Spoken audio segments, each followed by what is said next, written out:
Pernah nggak sih Anda lagi asik makan nasi pulen pandan wangi, atau mungkin kejebak macet di puncak, tanpa sadar sebenarnya kita itu lagi bersentuhan langsung sama sejarah Cianjur yang usianya udah ratusan tahun. Nah, kali ini kita bakal bedah ceritanya, mulai dari awal banget berdirinya sampai jadi pusat budaya dan wisata yang kita kenal sekarang. Jadi, apa sih sebetulnya yang bikin Cianjur ini spesial banget? Biar gampang, kita mulai dari hal-hal yang mungkin udah akrab banget sama kita. Coba deh, saya mau tanya, kalau saya sebut kata Cianjur, apa yang pertama kali muncul di kepala Anda? Mungkin pemandangannya? Atau malah makanannya? Mungkin Anda langsung kepikiran jalur puncak yang legendaris itu ya kan? Atau aroma khas beras pandan wangi yang wangi banget. Bisa juga alunan musik Sunda yang adem, atau sejuknya udara di Cipanas dan Gunung Gede Pangrango. Nah, yang paling serunya adalah, semua gambaran modern ini ternyata akarnya tuh dalam banget di masa lalu. Oke, sekarang yuk kita putar balik mesin waktu. Kita mendarat di titik nol dari semua cerita ini, kisah sang pendiri Cianjur. Coba ingat-ingat tahun ini, 1677. Ini momen penting banget. Waktu itu, Mataram lagi goyang, dan VOC mulai menancapkan kukunya.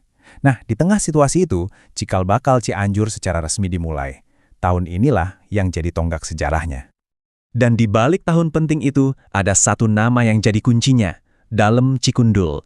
Beliau inilah yang memimpin pembukaan lahan di sekitar Sungai Cijagang, meletakkan batu pertama untuk sebuah pemukiman yang nantinya jadi cikal bakal Cianjur. Tapi jangan bayangin Cianjur waktu itu langsung jadi daerah merdeka ya. Penting buat kita ingat, di panggung politik Jawa saat itu, Mataram itu ibaratnya pemain utamanya. Jadi Cianjur ini lahir sebagai sebuah kabupaten bawahan yang nasibnya sangat dipengaruhi oleh dinamika kekuasaan di pusat kesultanan.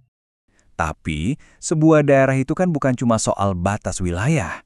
Yang bikin Cianjur ini unik adalah fondasi filosofinya. Ada 3 pilar yang jadi semacam DNA budayanya, bahkan sampai sekarang. Filosofi ini dikenal sebagai 3 pilar Cianjur. Yang pertama, ngaos. Ini bukan sekedar belajar biasa, tapi semangat untuk terus haus ilmu dan kebijaksanaan.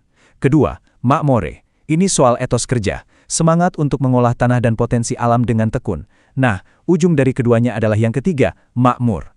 Sebuah tujuan mulia untuk menciptakan kemakmuran bersama, bukan cuma buat diri sendiri.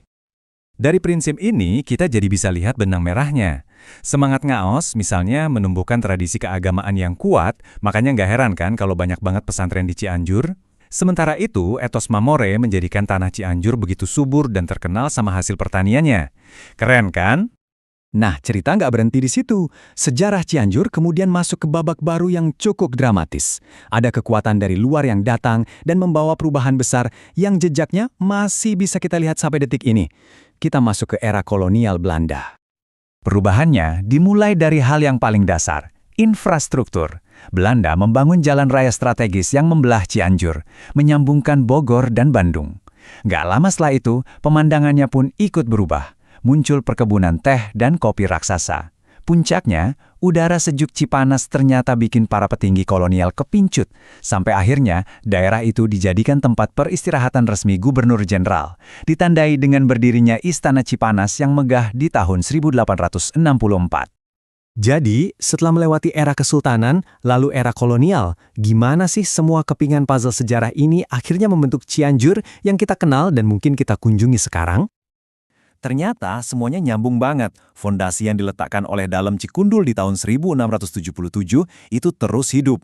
Identitas budaya Sunda dan religiusnya tetap jadi jantung Cianjur. Basis ekonominya yang dulunya murni pertanian, sekarang diperkaya sama pariwisata yang tumbuh subur. Ya berkat warisan kolonial seperti Istana Cipanas dan jalur puncak itu sendiri. Nah, ini dia inti dari semuanya. Sejarah Cianjur itu bukan cerita masa lalu yang ada di buku doang. Setiap kali kita lewat jalur puncak, sadar atau enggak, kita lagi melintasi jalan yang dibangun di era kolonial. Setiap suap nasi pandan wangi yang kita makan, itu adalah warisan dari akar pertanian yang umurnya ratusan tahun. Sejarah itu benar-benar hidup di sekitar kita. Ini akhirnya membawa kita ke sebuah pertanyaan terakhir. Dengan warisan filosofi yang begitu kuat dan peninggalan infrastruktur yang vital, kira-kira gimana ya Cianjur akan menyeimbangkan tradisi dan modernitas di masa depan? Apakah akarnya yang dalam ini akan jadi fondasi yang kokoh, atau justru tantangan tersendiri? Ini pertanyaan yang menarik banget untuk kita lihat jawabannya bareng-bareng.